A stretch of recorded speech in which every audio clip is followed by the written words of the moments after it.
हरि ओम तत्सत परब्रह्म श्रीपाद वल्लभ श्री गुरुदेव श्री गुरुदेव श्री गुरुदेव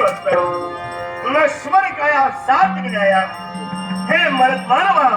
भक्ति मार्ग बनवा भक्ति मार्ग बनवा भक्ति मार्ग बनवा पुनरपी जननम पुनरपी मरणम या जन्म मृत्यूचा फेरा जर चुकवायचा असेल पर्यायी मार्ग आहे का आणि तो मार्ग कोणता असेल तर भक्ती मार्ग होय याला का कलियुगाला प्रारंभ झाला आणि महापत्रता वृंदा या वृंदीच्या शापामुळे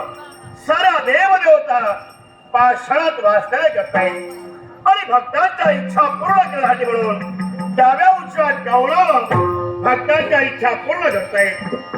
कलियुगाला प्रारंभ होण्यापूर्वी लक्ष्मीकांता आम्हा नऊ नारायणाला द्वारकेत पाचारण केलं याला का या कलियुगा धर्म अत्याचार स्वैराच्या निर्माण होणे आणि भक्तिमार्गाचा प्रसार व्हावा या थोर महत्वाकांक्षेनं याला कारण त्याचा जन्म एका शेण घोरातून झाला तोच हरिनामाचा अवतार गोरक्षनाथ होय गोरक्षनाथ होय गोरक्षनाथ होय प्रबोध निर्मळ नधरी ऐसा गुरु कशाला आणि गुरुपद निष्ठा नधरी ऐसा शिष्य गजाला प्रत्येक शिष्याचा स्वाभिमान आपल्या गुरुला हवाय आणि या जन्मरसात गुरुचा मोठेपणा कोणी वाढविला असेल तर साऱ्या शिष्याला होय नवांगली वास्तवकडा सूर्य उदयाचे एका क्षणी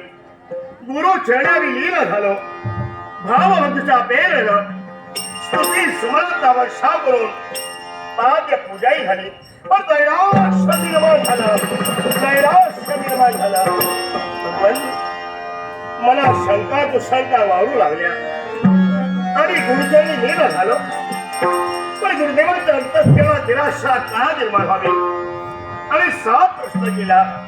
सांगा गुरुदेव आमचं काही चुकलंय का आपली पावलं वाईट मार्गाला पडली का नाही गोरक्ष अरे तू कुठेही चुकलेला नाही पण हा गोरक्ष अपूर्ण आहे अपूर्ण आहे अपूर्ण आहे मग गुरुदेव पूर्णत्वाचा आशीर्वाद मिळण्यासाठी म्हणून आम्ही काय करावं 12 वर्षापर्यंत नाग अश्वत्थ वृक्षाखाली बसून सत्यम शिवम सुंदरम ब्रह्मा विष्णू महेश या त्रैलोकाची भक्ती माझे गुरुदेव आणि कवी नानाचे अवतार मच्छिंद्रनाथ यानं भक्ती केली दत्तात्रय प्रसन्न झाले आणि पूर्णत्वाचा आशीर्वाद माझ्या गुरुमाऊला दिला आम्ही निघालो 12 वर्षापर्यंत तपसाधना करावी थोर महत्वाकांक्षेला थांबविला आम्हाला थांबा गोरक्षा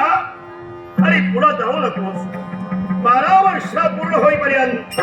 बराच कालावधी निघून जाणार आहे म्हणून सत्यलोकी आगमन झाला कैलास हे निघून गेलो महाद्वंद्वही निर्माण झालं प्रतिस्पर्धी देवता समोर माझे गुरुदेव आणि उभे राहिलो अखेर शांती ब्रह्म शेषावर शयन हो अखेर विश्व प्रतिपालन करणारा लक्ष्मी गती चरण सेवा करते त्या नारळापर्यंत आमचं आगमन झालं आणि नारळापर्यंत जाता क्षणी तिथे प्रकार तो छाडला गेला शब्दाला शब्द वाढला गेला संगीता सेवर संग्राम झाला अखेर सत्यम शिवम सुंदरम ब्रह्मा विष्णू महेश